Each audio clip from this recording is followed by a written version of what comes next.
When you got to Hampton, as part of your plans and your outreach and your vision, you challenged the system. And you know exactly where I'm going when I say you Yes. challenge the system. You embrace change and you challenge cultural norms. Well, I'm sure somebody's saying, well, what did Gene do?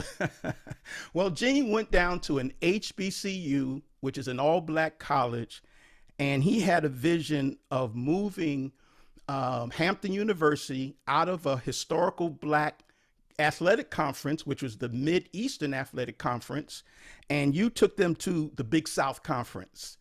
And so I want to ask you to describe the process behind that. Now, Well, that goes back to our visionary president, Dr. William R. Harvey, who is going to retire in June after 44 years of stellar service. He envisioned his university to be one of the best mid-sized or modest-sized universities in the country, black or white. okay. We all know that Hampton is a historically black college university, just like we all know that I'm an African American athletic director. Mm-hmm. That's never going to change. But it doesn't mean that we can't position ourselves to be as competitive or even more competitive than predominantly white institutions. So he had that in his head for many years, and he was trying to do that.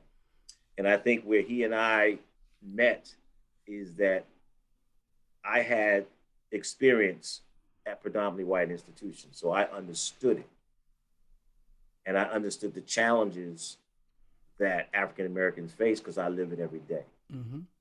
And I had many years of athletic and coaching experience. Sure. So when I came down, that was his marching order to me. How can we do this? The alumni, of course, were probably not as happy because they were comfortable in the MEAC. They did not see the business plan. They saw the emotional plan.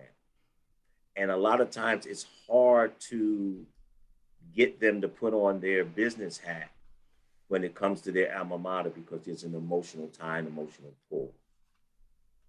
But it was a move for another move. This was a chess move. Going to the Big South was a move in order for us to move out of the MEAC and into a predominantly white conference that would set us up for the move that we just took going to the CAA.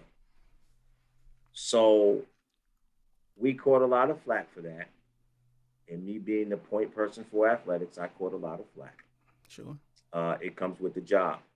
But I think the vision was clear that we had to move so that we could be visible and viable for other conferences to look at us. The other thing is where people miss the point, this is not about Hampton moving to a predominantly white conference.